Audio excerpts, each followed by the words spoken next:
Hello and welcome to Profiles in Risk. This is your host, Tony Cañas. And today we're recording episode, 225 or so. And I have with me Christian Harris, who's on the other side of the pond and who I connected with on LinkedIn because of his passion for safety. Christian, thank you for joining us today. How's it going? Thanks for having me, Tony. Yeah, it's good. It's evening here, as you can maybe tell, because it's a bit darker. Although the blue in the background for those watching on video is a dark blue anyway. But yeah, no, it's good. Enjoying lockdown life because we're in lockdown here at the moment. Juggling childcare. So those are two. That's a phrase that I never hear. Enjoying lockdown. Well, I mean, of course, like, look, it's horrendous what's happening in the world, of course. But I think for me, it's been quite good from a few perspectives. I've been able to spend more time with my family than I would normally, because normally I'd be traveling around here, there, and everywhere. I think it's given me time to reflect and think about my business and my mission in life, and all that good stuff. And also, I think it's kind of this Zoom stuff has really helped in terms of productivity. So I think I will be much more productive going forward because I will be able to have meetings on Zoom rather than having to travel hours to go and see somebody and, kind of wasting time. So, every cloud has a silver lining. I miss the travel, but yes, it is amazing how effective you can be. I do think there's a place for the in-person one once we're all vaccinated. But yeah, I have saved a lot of time. I went from flying about 150 flights for each of the last 2 years to 18 flights last year and 2 thus far this year. Yeah. I did a fair bit of not anywhere near that much, a fair bit of flying, but a lot of train journeys. I live in London, so we're connected to the UK is obviously a much smaller place than the States, but we're connected from London to pretty much everywhere. But I mean, to give you an idea, I haven't been on a train since last March because we've been very, very cautious, partly because our youngest son has got quite bad asthma. So we've just been taking a very, very safe approach to trying to keep the virus away from our household if we can. Yeah, absolutely. So one advantage of being in lockdown is much less risk of slip and falls. So once we're done with lockdown, so tell me about what is slip safety services. Sure, and you're absolutely right. So here in the UK, speaking with people like AXA, which is one of the big carriers, their slip and fall, but also motor claims volumes, fell dramatically in sort of March, April, and onwards last year. Then did recover, but have kind of fallen back again as well. So yeah, the pandemic has certainly brought some interesting trends around safety and risk. As you say, Christian Harris is my name, and my business is called Slip Safety Services. We're in the safety and risk management business, and specifically all around the prevention and defence of the biggest cause of accidents, injuries, and claims, which is slips and falls.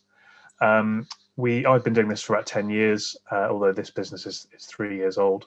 To give you an idea, in the last 3 years, we've prevented several thousand visits to hospital by helping clients to improve their working practices and therefore saved £30 million or more of claims.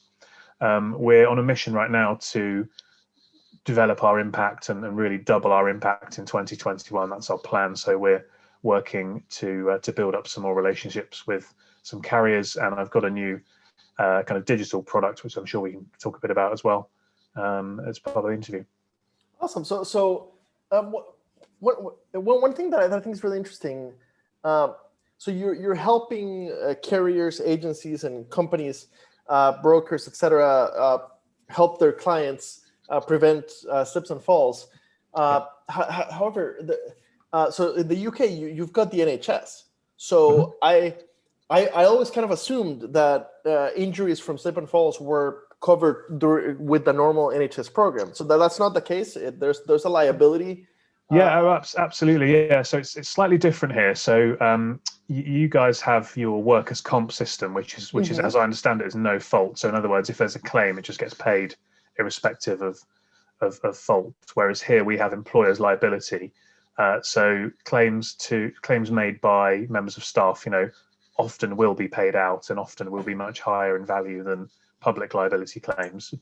But just because there's a claim doesn't necessarily mean it will succeed. But the NHS, absolutely, we have free healthcare at the point of use, and actually people slipping over is the biggest single cause of somebody going into what we call A&E, what you would call ER in the UK, as it probably is in the States as well. So that means a lot of the medical care doesn't get added on to the claim. But of course, if you broke your arm, or if you broke your wrist or whatever, then you are entitled, if there's been fault by somebody, you are entitled to make a claim, and that that can lead to several £1,000s of cost. The average claim cost here would be about £10,000. Okay, so a big portion of it is the lost wages, basically, of the employee. Okay, that makes yeah. So sense. we don't have kind of I think as I understand it, speaking with a number of people in the States, the average, we have a perception here that because the US is very litigious and you get huge amounts of really high awards and stuff, which actually I don't think is the reality. I think the big claims there would be much bigger than the big claims here, because the principle of our legal system is to put you back to the point at which you had the accident. So to give you an idea, I had an accident and I ran a personal injury claim. I was run over by a vehicle that lost control. I was standing on the sidewalk, and the vehicle lost control and mounted the curb and drove into me. So pretty horrendous. A bit of scarring, broken collarbone, broken wrist, various injuries. My wife works for an American law firm, a corporate lawyer, and she was telling one of her colleagues in LA or something about this accident, and her colleague said, "Oh well, I'm glad he's okay, but on the plus side, you're going to be millionaires," or words to that effect. Whereas in the UK, that was far from the case. The money I got is not an insignificant amount of money, but it wasn't enough that I was glad that the accident happened. Yeah, the U.S. system is a bit broken in my opinion. But we're not talking about politics right now. Yeah. So here in my experience here in the U.S., most of the insurance companies have a loss control department. But labor's expensive, especially skilled labor, right? Getting an engineer out to look at the workplace that we're insuring to help them prevent losses as much as possible is very expensive. Maybe a few of them do have some sort of portal for loss control. I haven't seen it on the agency side or the brokers. I really haven't seen it. So what can they do? What is it that you've created that can help them? Well, I think I see that there's a few problems around slips and falls. So the most obvious problem is that it's the biggest cause of accident in the workplace and to members of the public in most sectors, and therefore that comes with it a big cost. But from a carrier perspective, the issue is that these losses are really thinly spread. So it's not as if you're going to have 55 claims in one particular store or something like that. It's not going to be that way, and therefore it's quite hard to be hands-on and proactive, because the sheer cost of investing in doing it would be too large, and that stands the same, strangely, for the client as well, the insured, because quite often, I'll hear things like, "Well, that's why I've got insurance," or "these accidents are inevitable," and words like that. So there's a bit of a perception issue, and that's kind of why this problem sort of perpetuates. So here we have risk management, loss control, engineer teams as well.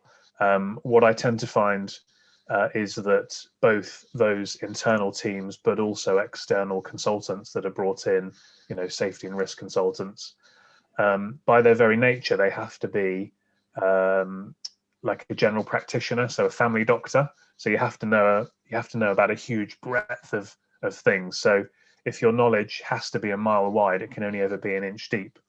What we do, conversely, is we're an inch wide and a mile deep, and we really go down into the nitty gritty and drill into what exactly is causing these types of accidents. And actually, in my experience, over the last 10 years, you can significantly reduce the volume of accidents. To give you an idea, we would typically see a 50% or greater reduction in accidents and therefore volumes of claims if we're working hands-on with clients. And that could be for any number of reasons, only part of which would be the work we do, but a lot of it would be kind of education and things like that as well.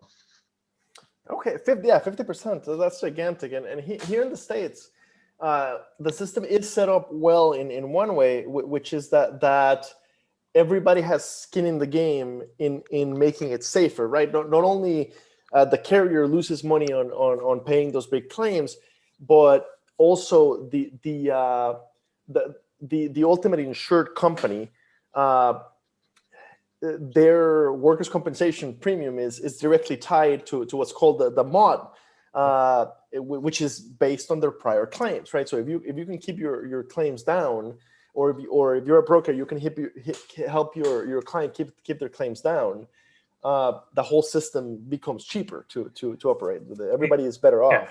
Exactly, it should be a virtuous circle, but there's something going wrong in the chain of that virtuous circle. Hasn't been fully joined up. So I think that's kind of the mission I'm on from the perspective of the insurance world, is actually trying to explain and educate that actually you can do this, you can make big improvements, and it should be in everybody's interest, because the carrier should be able to control their loss ratio. They should then be able to price more keenly but maintain their margin. The customer, the insured, therefore should have a better premium. The broker or the agent should have a benefit because they're giving value to the customer. They're going to be in a sticky relationship and retain that client for longer. So everybody should win out of this, other than the lawyers, of course, but that's fine. Here in the US, that's very fine. Yeah. That's deeply necessary. But I think it's just about kind of changing that attitude and the perception of these are inevitable accidents, to actually say, well, no, they're not inevitable. Just because a floor is wet doesn't mean it's slippery. Just because somebody slips doesn't mean they have a claim. You can do stuff about this, and if you do, then there are rewards for all parties. Okay, so tell me about the digital platform. So we've developed an online platform. So if you go back to what I said about the challenge around the cost of actually proactively having boots on the ground, as you said, and labour to go in and look at stuff in individual sites, that's prohibitive. But because this is such a big problem, the only way we can really make a dent in the issue is by doing something at scale. So therefore that lends itself well to doing something digitally. So what we've developed basically is a portal. It's called the Safer Portal, and it includes a lot of education around why is this a problem, the fact that it shouldn't be a vicious circle, it should be a virtuous circle, all the stuff we've been talking about. It then goes through a framework of some principles and some areas of how you can actually stop slips from happening, so prevent accidents from happening in the workplace.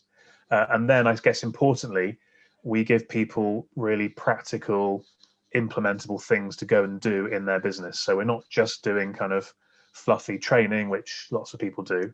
We're actually benefiting from our years of experience to say, look, let's set the scene. Here's what you need to know, but then go do this, and this. And then in our experience will lead to safer environments, fewer accidents, and therefore affect the volume of claims coming in. But also, because we're doing all of that through an online portal, we're tracking it all digitally in the cloud. That produces a wealth of information when it comes to defensibility as well. So if you're able, you do all of this stuff, but actually you do have an accident and a claim, well, actually you can go to the judge and say, well, look, we've actually done this, and this, and that is demonstrating that you're taking it seriously and you've gone over that threshold of what's reasonable and so on. Yeah, you're much more likely to have a judge or a jury here in the States Yeah. come down with a not horrible verdict, right? They're much more likely for them to come back with just medical bills as opposed to medical bills and a giant penalty. Yeah. On top of it, absolutely makes sense. Exactly, and if you think, if you're a carrier, and you can, I know I was talking about reducing accidents by 50%. That's not going to be happening from this necessarily. But even if you could, reduce accidents across your whole book by 5%, and you could increase the defensibility by another 5%, that's massive. That is tens of millions, maybe even hundreds of millions of dollars of saving. So is it really designed for the big carriers, or is it scalable in such like the pricing especially? Is it scalable in such a way that it makes sense for a small carrier or even for a broker? Yeah. So to be honest, I'm probably selling this too cheap, but because I'm not really looking at this as something to monetize as such, because actually what I want and what I'm passionate about is trying to solve this problem, and I just see this as a way of doing that. So to give you an idea, we're talking to some MGAs here in the UK, and because they've got smaller books, we're looking at, let's say £10,000 a year for access to this, and they can give it to as many clients as they want, which is the equivalent of one claim. Obviously, if we're talking to, one of the big carriers, and they've got a lot more customers, then of course that requires more investment because we've got a lot more stuff to do. But again, we're only talking, a handful of claims for the cost of this. So it's very, very reasonably priced, I think, in terms of investment. So you're running this almost like a non-profit. I don't know if that's the same word in the UK, right? Not necessarily an organization that doesn't make profit, but that is kind of doing it for a social rather than just a business purpose. Because cards on the table in the UK, we make our money by going that extra yard and going above and beyond. So, if we can educate 10,000 clients and put them through the portal, a proportion of those are going to say, well, look, we've done this, we've taken these steps, we can see we've moved from a 3 out of 10 to a 5 out of 10, but actually we're now really inspired by this, we want to get to a 10 out of 10, can you come and help us? And then that's where we would actually make some money off of the back end, because that's where we're adding the most tangible and concrete value in terms of delivering results. Okay, so at this point, you don't yet have that service in the US. We don't know. We do have some companies that we know that kind of can do similar things. Okay, perfect. So, perfect. So I am super curious how, and I get this question all the time myself, like how did you end up becoming passionate about insurance and insurance careers? So on your side, how did you end up becoming passionate about slips and falls?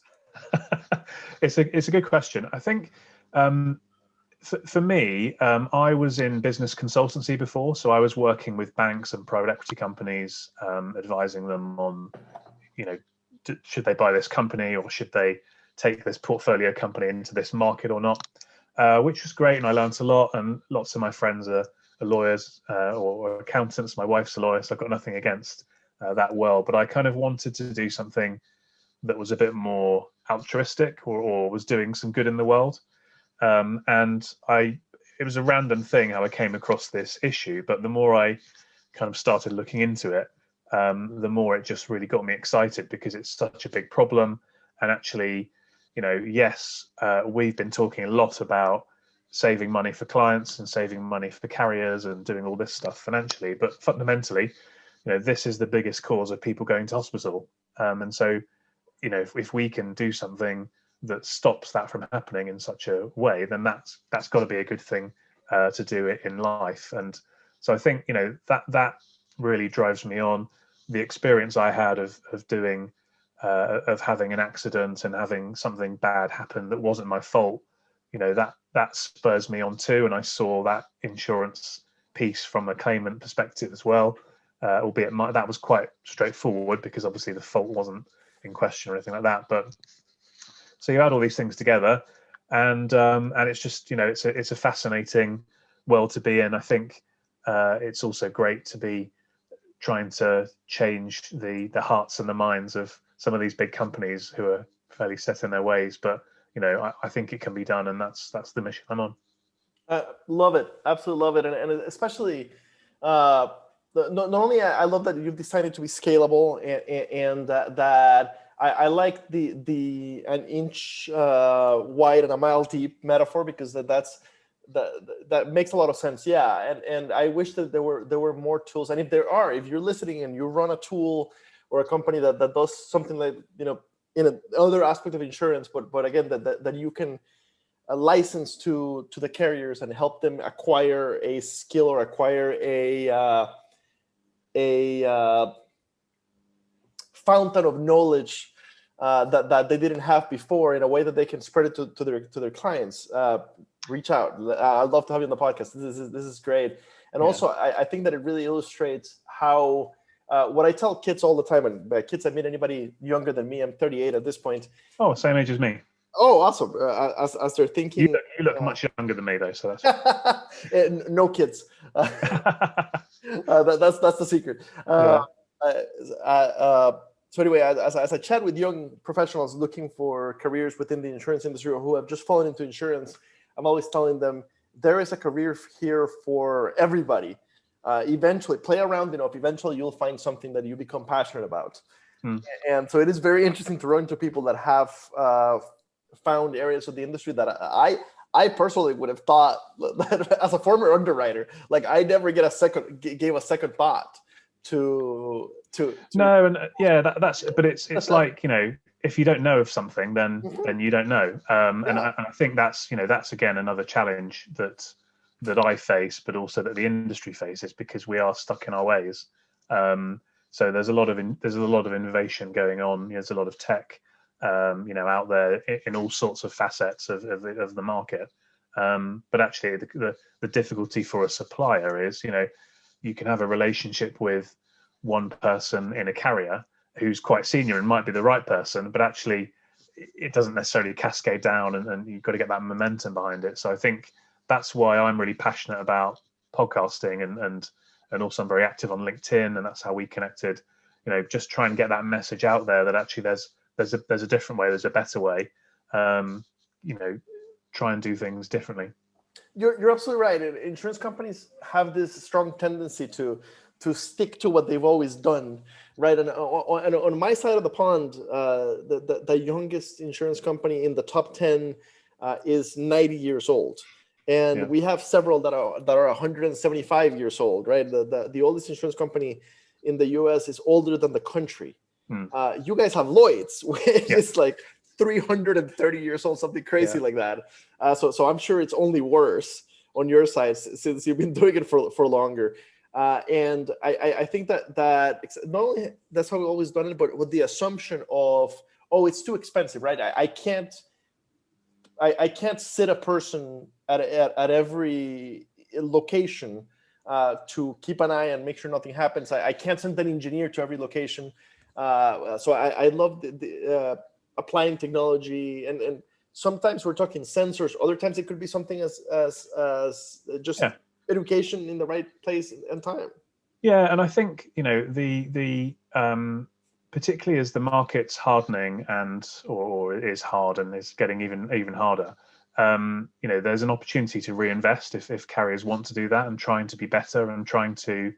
AXA, we work with AXA, and they have an expression of moving from payer to partner, which I really like, because I think actually that you should be both as a carrier, but also as a broker, trying to have a long-term partnership with the client, and you should in theory be aligned in what you want. So working together and coming up with ideas and concepts, and I think sometimes what I see, because I bridge the gap between kind of corporate clients and the insurance world, is that there's a lot of knowledge on both sides that isn't very well shared often, even to the extent of things like risk management bursaries. I go and do presentations to 100, well, I used to go and do presentations to 100 health and safety directors in a room, and you'd say, right, hands up who's heard of a risk management bursary, and you'd be lucky to get 5 of them. So there's a huge amount of good stuff that happens, but I think the communication and the bridges between the two sides needs to be to be improved. And I think that also includes, questioning and so, from a carrier perspective, don't just assume that your customer has everything under control and is doing everything as well as they could. Question, probe, try and help them to improve, because that should be to everybody's interest.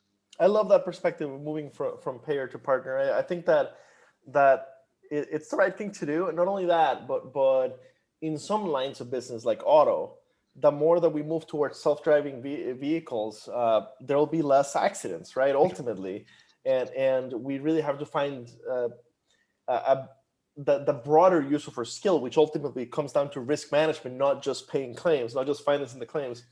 Yeah. And I think I would go a step further. I mean, I know I talk about being in risk management, but I think we should be in risk mitigation, not risk management. So, a lot of what I see from insurers, but also brokers, I think brokers are fairly guilty of this, is, we want to do some risk management. Let's do a claims defensibility review. Well, actually, that's too late. If you're focusing on claims defensibility, that person's already been hurt, if we're talking about casualty, or that property's already been damaged, or whatever it might be. Try and prevent stuff from happening. Don't manage that risk, because you can you're managing the risk. To me, is we've had a claim. Let's manage it to try to keep the cost as low as possible. Let's try and mitigate the risk and try and stop it from happening. You can't stop every accident, we know that, but you can take a big chunk of those accidents away in loads of these areas. Manual handling, anything, hit by objects, motor, telematics and stuff. There's some great solutions out there, but you just need to be a bit more enlightened about looking at prevention rather than dealing with claims. Yeah, I agree 100%. Christian, thank you very much for your time today. I know that it's like almost 10 p.m. over in your side, so I really appreciate you coming on. I will tag you on LinkedIn. So for the listeners, if this was interesting and you want to start a conversation, I'll tag his LinkedIn profile and the company's website. Yeah. I'll just give you the address for the portal, which is thesaferportal.com. So fairly straightforward, and that'll give you the details of that portal offering, which may well be of interest to some of your listeners. And there's a link on there to book in and have a chat with me, if that's of interest. And yeah, do give us a follow on LinkedIn. I'm posting on there all the time, so there's always something of interest, hopefully. Fantastic. The Safer Portal, and that doesn't have any weird spellings. Perfectly American friendly. Exactly, it is. There's no Z's or S's or anything. No, it's the as in the, safer as in safer, and portal as in portal. And I've even done .com. So there's no funny endings of websites as well. Perfect. Thank you very much for joining today. Thanks, Tony.